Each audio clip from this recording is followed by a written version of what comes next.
Ravi de vous retrouver pour cette nouvelle session de l'information sur la télévision nationale. Bienvenue à toutes et à tous. Assemblée générale élective de la section France du parti Union progressiste en région parisienne. Elle a été marquée par l'élection d'un bureau définitif de 15 membres.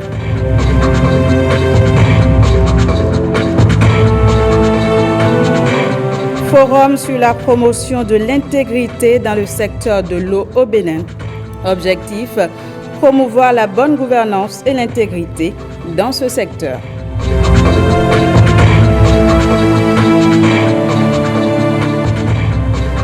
Puis le programme des secours nationaux fait ses premiers bénéficiaires dans le département des Collines. Ils ont reçu l'assistance financière de l'État des mains d'une équipe conduite par le préfet des lieux. À nouveau, bienvenue. Je l'annonçais en titre, le parti Union progressiste étend ses tentacules hors du territoire national. La section France de ce regroupement politique a tenu son assemblée générale élective le samedi 26 octobre. La section française de l'Union progressiste a pendant plusieurs mois fonctionné avec un bureau provisoire. C'est pour se conformer aux dispositions du parti que ce samedi 26 octobre s'est tenue l'Assemblée générale élective à Cergy, dans la région parisienne. Le professeur Mathurin Kofinago a été spécialement dépêché de Cotonou pour superviser ces élections.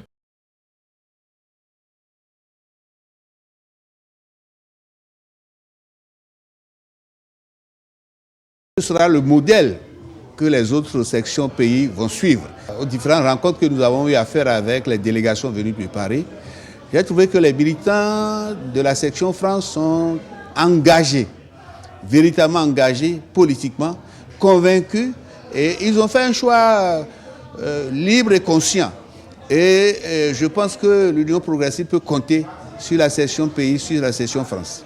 À partir de ces opérations électives, à partir de maintenant, cette section de France doit se structurer, doit se subdiviser pour créer les sous-sections, pour créer les cellules dans les départements et dans les villes en France. Les participants à cette assemblée générale ont travaillé pendant toute une journée. À l'issue des élections, un bureau de 15 membres a été élu. C'est le docteur Ubald Assogba-Gbendoun qui préside ce bureau.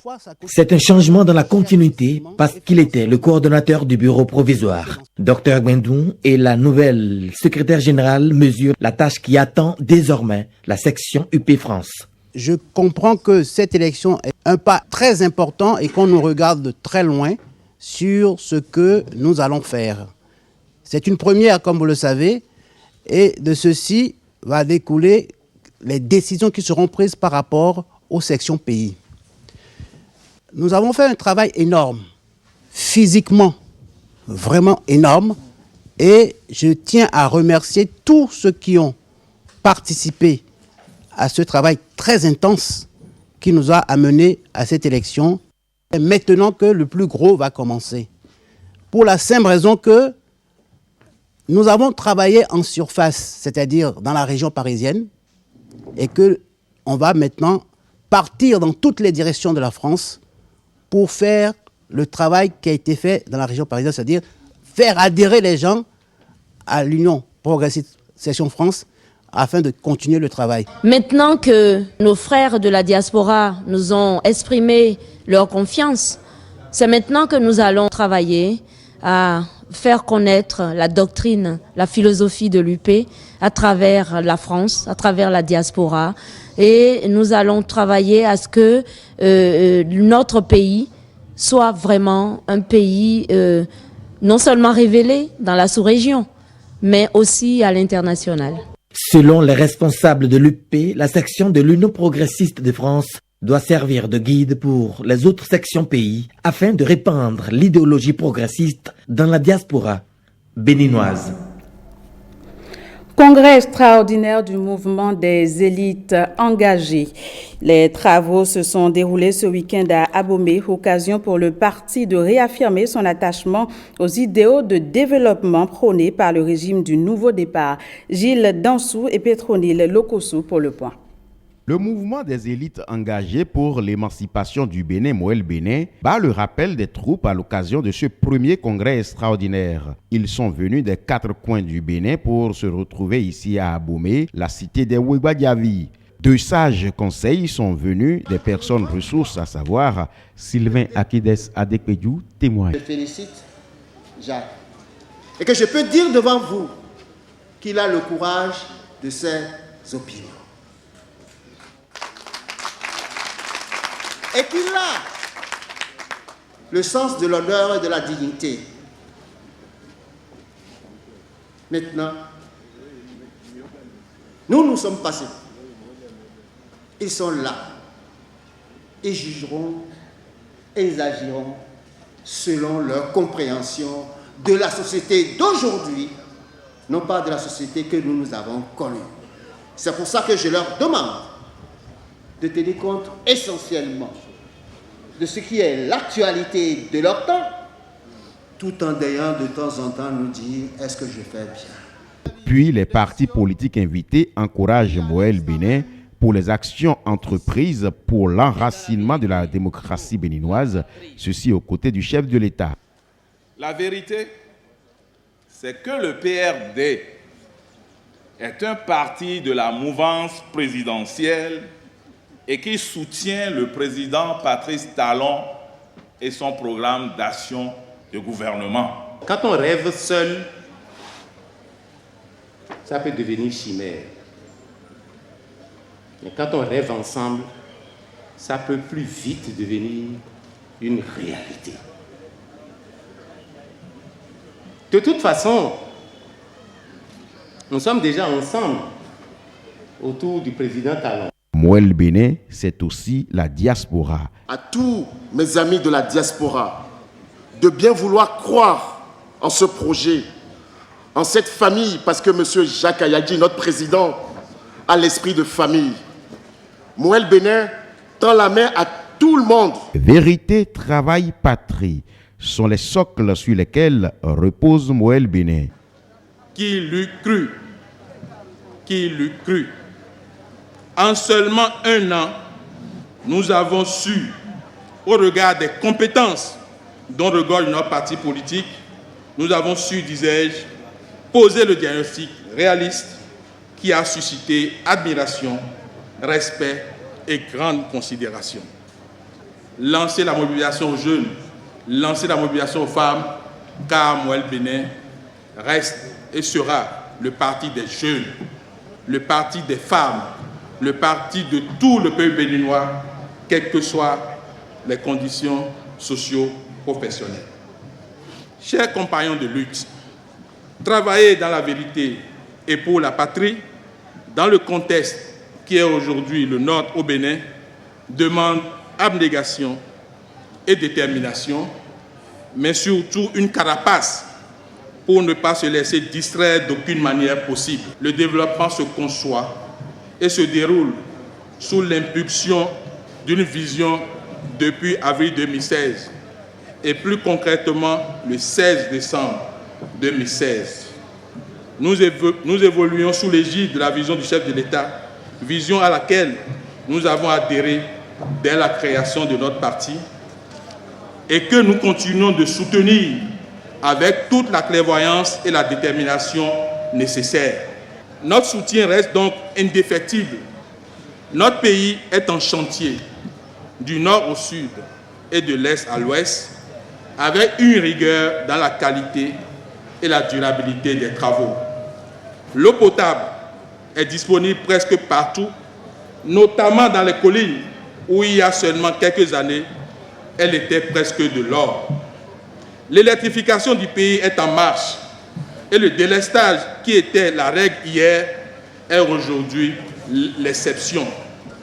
L'évidence est donc là que nous poursuivons notre marche avec le chef de l'État et son gouvernement, et dans cette logique, j'invite tous les militants et sympathisants de Moël Bénin à travailler dans ce sens afin de mériter encore mieux notre dénomination d'élite engagée pour l'émancipation du Bénin. Ce congrès aura donc tenu toute la promesse des fleurs. La création d'un poste de vice-président de la République dans les dispositions nouvelles de la loi fondamentale continue de laisser songeur certains citoyens béninois. Pour mieux faire comprendre cette innovation, James William Baguidi a interviewé Maître Jacques Migan, juriste mais aussi acteur politique. Il revient ici notamment sur la pertinence de la fonction et l'utilité de la mettre en pratique déjà dès la présidentielle de 2021.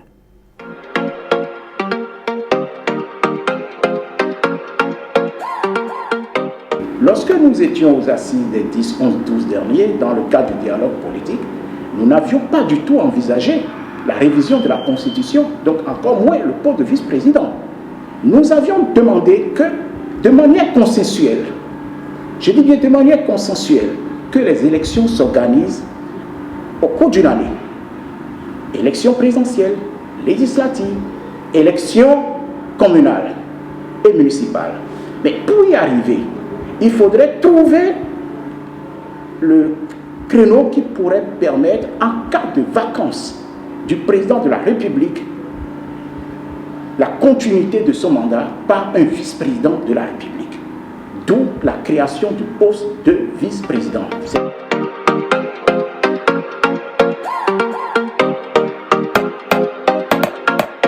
Si les élections générales doivent se tenir en 2026, et entre 2021 et 2026, quelque chose arrive.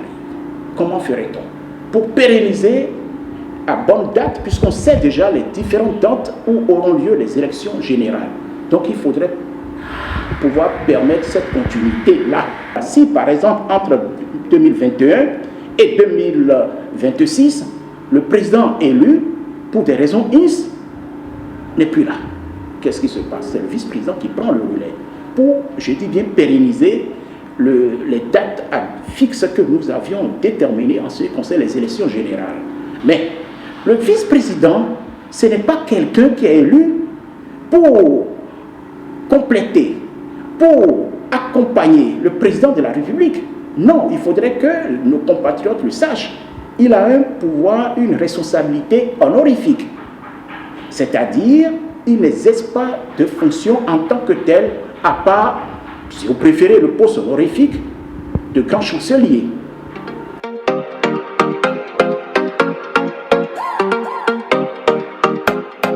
On dira qu'on ne va pas retourner aux élections pour élire quelqu'un d'autre. Non, on désignera celui-là.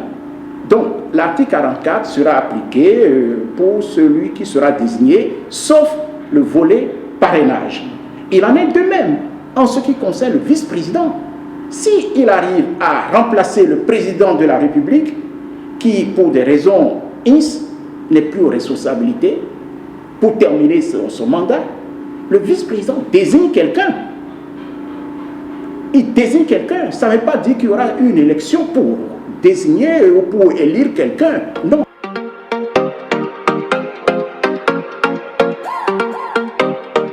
Mais si ça arrive, le constitutionnalistes, ou du moins les experts, nous ont trouvé une solution qui permet aux députés de parer aussi à ce vide. Automatiquement intervient le président de l'Assemblée nationale. Le président de l'Assemblée nationale prend le relais après avoir bien entendu consulté le président de la Cour constitutionnelle. Et c'est lui qui termine le mandat du président. Et parlons toujours de ce sujet, celui de la révision de la Constitution. Les initiatives tendent souvent à faire maintenir au pouvoir les présidents du continent africain. Le Bénin, icône de la démocratie en Afrique, échappe à cette règle. Notre pays vient une fois encore marquer les esprits. C'est un éditorial signé Prévert Noutéou. L'Assemblée nationale a adopté la loi 2019-40 portant révision de la loi 90-32 du 11 décembre 1990 portant Constitution de la République du Bénin. La révision de la Constitution opérée par les 83 représentants du peuple le 1er novembre 2019 a baigné dans une ambiance hautement patriotique. avait pour suprême but la préservation de l'intérêt supérieur de la nation. Sous les tropiques, toute tentative révisionniste de la Constitution finit toujours par faire le lit à une présidence à vie. Le Bénin, laboratoire de la démocratie en Afrique, vient de faire exception à cette tradition presque établie. L'agora moderne que constitue le Parlement a revisité la batterie de tests qui régissent le fonctionnement de l'État en renforçant le verrou des mandats présidentiels. Le président de la République ne peut faire plus de 2 mandats de sa vie. Silence radio du côté de tous ceux qui prêtaient d'autres intentions à la noble démarche. C'est bel et bien l'une des rarissimes fois en Afrique qu'un amendement de la loi fondamentale d'un pays se fait sans pouvoir permettre au président de la République de s'éterniser au pouvoir. La belle et très convoitée dame de 29 ans a été toilettée pour paraître encore plus séduisante, sans artifice encombrant qui pourrait faire douter de la sincérité de sa beauté. L'autre innovation majeure de cette chirurgie esthétique exercée sur la presse trentenaire est l'organisation à partir de 2026 des élections générales, avec à la clé l'alignement des mandats. La 8e législature ne pouvait mieux faire. Dans un pays sous-développé, la rationalisation des dépenses publiques doit être un principe de gouvernance. Quand on sait combien coûte aux contribuables béninois l'organisation d'une élection, il y a de quoi se délecter que dans un futur très proche, élus locaux, députés et présidents de la République soient choisis le même jour. La grande messe électorale sera alimentée par une cagnotte unique. Le bal des réformes constitutionnelles qui a eu lieu au Palais des Gouverneurs à Porto Novo vient renforcer l'image énigmatique du Bénin en matière politique. D'autres parleraient du génie béninois. Et c'est le chantre de la rupture qui entre ainsi par la grande porte dans l'histoire politique contemporaine. Patrice Talon, grand réformateur des temps modernes, poursuit courageusement sa mission, celle d'inscrire le Bénin dans le concert des nations modernes.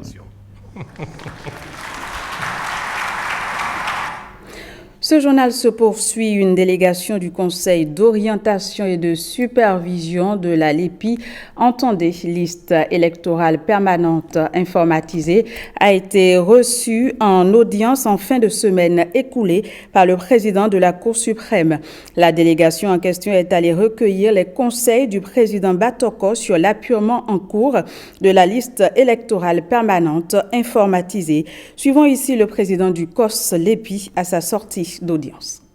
Il est important pour nous de travailler à adapter le fichier électoral national aux 2 lois qui existent là, notamment la loi sur les unités administratives, la 2015-01, et celle liée à la cartographie électorale, donc la 2015-02. C'est important parce que les élections pour lesquelles nous préparons la liste sont des élections de proximité, des élections communales et locales. Et il est important que les villages qui sont créés ou qui sont supprimés, ou les centres de vote qui sont créés ou supprimés, que les populations soient informées afin que ceux qui étaient dans des centres de vote qui n'existent plus au terme de la loi sachent les centres de vote proches de leur résidence pour faire leur choix afin de participer pleinement au vote. Parce que si les gens ne sont pas sensibilisés pour sortir et faire leur choix, c'est l'ANT, l'Agence nationale de traitement, qui va faire le choix à leur place. Et c'est dans ces conditions que les gens ne retrouvent pas leur nom à côté ou dans des centres de vote qui sont très très éloignés de leur résidence. Donc nous avons échangé sur tout ça avec le président de la Cour, qui nous a félicité aussi et nous a encouragé pour le travail qu'on a déjà fait en si peu de temps, malgré le retard avec lequel nous avons été installés. Et le président nous a encouragés, félicités, et je pense que nous partons d'ici très très fiers et très très satisfaits de nos échanges, et nous pensons poursuivre convenablement la mission républicaine pour que la liste soit prête à bonne date et remise à la Sénat. La promotion de l'intégrité dans le secteur de l'eau au Bénin préoccupe. Un forum de 72 heures a réuni différents acteurs étatiques, partenaires et ONG à Cotonou. Il a pour objectif de renforcer la connaissance de ces acteurs du secteur de l'eau sur le concept intégrité afin de promouvoir la bonne gouvernance et l'intégrité dans le secteur de l'eau et l'assainissement. Koudous Abdoulaye pour les précisions. L'intégrité de l'eau. En cœur, le temps de la promotion de la bonne gouvernance et l'intégrité dans le secteur de l'eau et l'assainissement au Bénin. À la satisfaction de tous les participants à ce forum sur la problématique de la promotion de l'intégrité de l'eau et de l'assainissement, se sont accordés avec à la clé ces quelques recommandations. Assurer un suivi des plaintes des abonnés au niveau de la SONEP. Renforcer les outils d'identification des opérateurs, de généraliser le projet d'alerte aux coupures, de sensibiliser et de vulgariser les tests de loi relatifs à l'eau, créer une autorité de régulation du secteur de l'eau, impliquer les OSC dans les enquêtes de satisfaction depuis l'élaboration des thèmes de référence jusqu'à leur validation, encourager la société civile à faire un rapport d'enquête de satisfaction du secteur. Le partenaire s'engage davantage, espérant voir des changements s'opérer. Je suis certaine que le produit de ces 3 jours, avec les recommandations, mais aussi un système qui nous permettra d'évaluer l'avancement d'ici 2021, nous aidera à avoir un secteur de l'eau plus performant, plus juste et au service de tous au Bénin. À travers l'appui conseil et le conseil de l'égalité, nous ferons en sorte que nos communes puissent aller à cela. Que l'intégrité, que la gouvernance, que par exemple la redevabilité, la responsabilité soient les choses les mieux partagées au sein de nos communes. Pour ce qui nous concerne nous-mêmes, sur le terrain, nous allons accompagner le mouvement. Un mouvement avec comme tête de file le ministère de l'eau et des Mines qui promet de s'investir pour la prise en compte des recommandations pour une meilleure gouvernance du secteur de l'eau. Le ministère donc de l'eau et des Mines ne ménagera aucun effort dans la mobilisation des ressources humaines et financières qu'il faut au fait d'analyser profondément les différentes recommandations du premier forum national sur l'intégrité et la gouvernance dans le secteur de l'eau et de l'assainissement pour la mise en œuvre diligente et conformément à la feuille de route qui a été élaborée pour atteindre, n'est-ce pas, les objectifs. Une feuille de route qui conduira à l'atteinte des objectifs durables dans le secteur de l'eau et de l'assainissement au Bénin. L'amicale des femmes agents de la SBEE prépare ses membres aux nouvelles directives en cours dans la société. Elle a organisé à cet effet à leur intention un séminaire sur le leadership, les droits et obligations vis-à-vis de la CNSS. Les travaux ont eu lieu à Cotonou ce 1er novembre 2019. Le point avec Jérôme Rombo. Il faut que nous soyons des femmes valables, des femmes compétentes, des bons managers et des femmes leaders. Les femmes de la SBEE affûtent leurs armes pour les réformes en cours dans leur unité de production. Elles entendent renforcer leurs capacités en vue de prendre leurs responsabilités à travers l'organisation de cette formation. L'organisation de cette formation répond donc à un double impératif. Celui de renforcer périodiquement les compétences de nous, amiphasiennes, et de favoriser également l'équilibre vie professionnelle, vie privée. Si chacune de nous joue pleinement sa partition, c'est qu'ensemble, nous pouvons changer le monde. La direction générale de la SBE a compris que sans la femme, on ne peut pas faire grand-chose. Et c'est pour ça qu'à chaque fois, la direction générale accompagne les activités de l'association. 2 thèmes ont fait l'objet des communications. Tout d'abord, les droits et obligations des usagers de la CNSS cas de la SBEE. Pour la plupart des agents, on s'intéresse à sa carrière quand on est, disons, à moins d'une dizaine d'années de retraite ou à 5 ans de sa retraite. Nous voulons répondre à cette problématique-là. Mieux outiller les femmes pour leur dire non, la carrière se construit, tout comme une maison. Le deuxième thème, le leadership féminin en milieu de travail, trouve tout son sens puisque désormais, les nouveaux dirigeants de la SBEE ont une obligation de résultat. Ils ont une feuille de route et vous allez vous éveiller ce que vous pouvez leur démontrer. Moi, je vous challenge à partir de lundi de montrer que les femmes de la SBEE sont valeureuses, sont compétentes, sont celles qu'il faut choisir chaque fois qu'il y a un choix à faire. J'ai rencontré des femmes qui savent ce qu'elles veulent, qui savent qu'elles peuvent peser sur la suite et ce qui va se passer au niveau de la SBE. Et je pense que ce n'est que le début. C'est vrai, elles sont des femmes, mais elles ont des qualités également qu'il faut reconnaître parce qu'elles nous fournissent l'énergie dans nos maisons, mais on ne sait pas tout ce qu'il y a derrière. Aujourd'hui, on a essayé d'apprendre avec elles ce qu'il y a comme compétences, capacités, mais également on leur a apporté quelques bribes de connaissances qui vont les aider à pouvoir mieux travailler, à pouvoir mieux échanger avec leurs collègues de service et également accéder à des postes de responsabilité. Nous voulons qu'elles comprennent que rien ne descendra du ciel, mais que dans le même temps, nous allons faire la veille permanente pour dire à nos autorités qu'aujourd'hui, l'amicale des femmes agents de la SBE souhaite vivement qu'à compétences égales, qu'on puisse avoir un regard vis-à-vis de la femme, avec justement l'accompagnement des hommes, parce que eux, autant qu'ils sont, ils savent qu'au sein des femmes, il y a de la compétence. Les défis sont là, les réformes ont une envergure transformatrice du secteur pour une meilleure gestion de l'énergie au Bénin. Et les amiphasiennes semblent déjà imbus de ces réalités. La Fédération des radios communautaires et assimilées du Bénin, FERCAB, a tenu son assemblée générale ordinaire.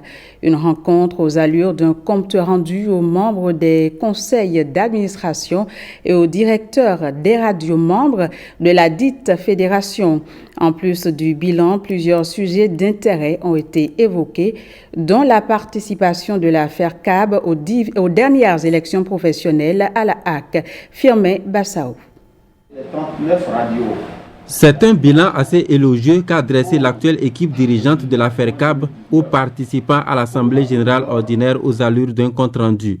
De janvier à ce jour, la Fédération des radios communautaires et assimilées du Bénin a su s'imposer sur plusieurs champs de bataille. Nous pouvons citer par exemple les renforcements de capacité au profit de nos journalistes. Et ils ont bénéficié par exemple d'un renforcement de capacité sur les nouveaux tests électoraux, le code électoral et la nouvelle charte des partis politiques. Et l'autre renforcement de capacité dont ils ont bénéficié est lié aux coproductions. Et il faut dire que chaque année, nous nous retrouvons en session de coproduction où ils reçoivent une formation théorique et ils font la pratique. Ils réalisent un certain nombre d'émissions que nous diffusons sur l'ensemble du réseau de la FERCAB. Il faut dire que nous avons désormais une grille tarifaire nationale harmonisée pour l'ensemble des 39 radios. Nous avons organisé une table ronde des partenaires techniques et financiers intervenant au Bénin et qui interviennent dans le cadre du développement à la base comme nos radios. Des mots d'exhortation à la cohésion, mais aussi de gratitude à l'endroit des partenaires techniques et financiers. Je saisis l'occasion de cette Assemblée générale pour remercier nos deux principaux partenaires techniques et financiers dans le cadre du programme Redevabilité, à savoir la coopération suisse et l'ambassade du Royaume de Belgique. Je leur réitère notre engagement à continuer à informer, éduquer et sensibiliser les communautés sur les enjeux du développement à la base. À cet effet, nous sollicitons encore leur soutien plus accru à l'endroit de la FERCAB pour la seconde phase de ce programme qui démarre dès janvier 2020. Les responsables de la FERCAB entendent poursuivre leurs œuvres face aux nombreux défis qui les attendent. Cette Assemblée générale ordinaire est aussi l'occasion pour les membres de faire le bilan de la participation de la FERCAB aux élections professionnelles à la HAC. Doit faire notre fierté. Voilà, ce sera tout pour ce journal. Merci de l'avoir suivi. Très bonne suite de programme sur l'ORTB. À bientôt. Au revoir.